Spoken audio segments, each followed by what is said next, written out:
पश्चिमबंग मुख्यमंत्री शुभेन्दु अधिकारी बड़ घोषणा दीघा जगन्नाथ धामरू हटिब धाम शब्द दीघा जगन्नाथ धाम बदल में हेब दीघा जगन्नाथ सांस्कृतिक केन्द्र। मुख्यमंत्री मोहन माझी चिठी पर शुभेन्दु अधिकारी बड़ घोषणा। पश्चिमबंग मुख्यमंत्री शुभेन्दु अधिकारी कहते पूर्व सरकार धाम शब्द जोड़ी यह सनातन धर्म विरोधी थिला। ओडिशा मुख्यमंत्री मोहन चरण माझी चिठी पाई तुरंत धाम शब्द हटिब।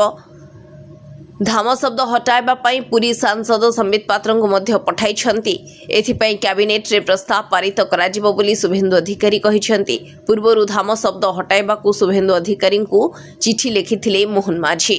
धाम शब्द को बाद दे विकल्प नाम देबा को अनुरोध करिथिले। पूर्वरु धाम शब्द उठाइबा को नै राज्य सरकार अनुरोध करिथिले किंतु निज जिद रे अटल थिले अहंकारी ममता बनर्जी।